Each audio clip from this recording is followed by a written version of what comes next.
4.276 WNI di AS terancam deportasi akibat kebijakan imigrasi ketat era Trump. Jakarta, Koran Prabowo.id, sebanyak 4.276 warga negara Indonesia, WNI, yang tinggal di Amerika Serikat terancam deportasi akibat kebijakan imigrasi yang diterapkan pada masa pemerintahan Presiden Donald Trump. Kebijakan tersebut berdampak pada WNI yang berada dalam status tidak tercatat atau undocumented dan masuk dalam daftar Final Order of Removal, perintah pengusiran terakhir.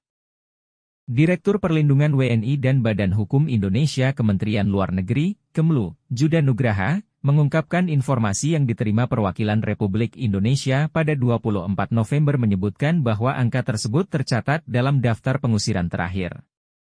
Final Order of Removal adalah keputusan hukum yang memerintahkan seseorang untuk meninggalkan Amerika Serikat, jelas Juda dalam konferensi pers terkait perkembangan tersebut.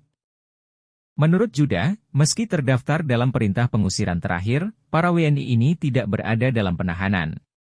Kemlu dan perwakilan diplomatik Indonesia akan terus memantau perkembangan situasi di AS, dan menyediakan dukungan hukum bagi WNI yang terlibat dalam masalah hukum. Juda juga menekankan pentingnya pemahaman hak-hak hukum bagi WNI di AS, seperti hak untuk tidak memberikan keterangan tanpa pendampingan pengacara, hak untuk menghubungi perwakilan RI, dan hak mendapatkan pendampingan pengacara. Dalam situasi penangkapan, WNI diminta segera menghubungi perwakilan Indonesia di AS untuk memperoleh bantuan.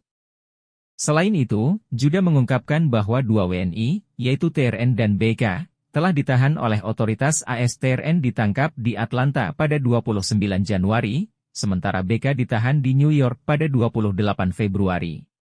Kedua WNI ini sudah terdaftar dalam daftar deportasi sejak 2009, setelah permohonan suaka mereka ditolak. Kebijakan imigrasi yang ketat selama pemerintahan Trump mencakup pengusiran imigran ilegal, penangguhan kedatangan pencari suaka, dan penindakan terhadap pelanggaran imigrasi. Hal ini turut berimbas pada sejumlah warga negara asing, termasuk WNI yang kini terancam kehilangan status tinggal mereka di AS. Kemlu mengingatkan kepada seluruh WNI di AS untuk terus memantau perkembangan hukum dan memastikan hak-hak mereka tetap terlindungi.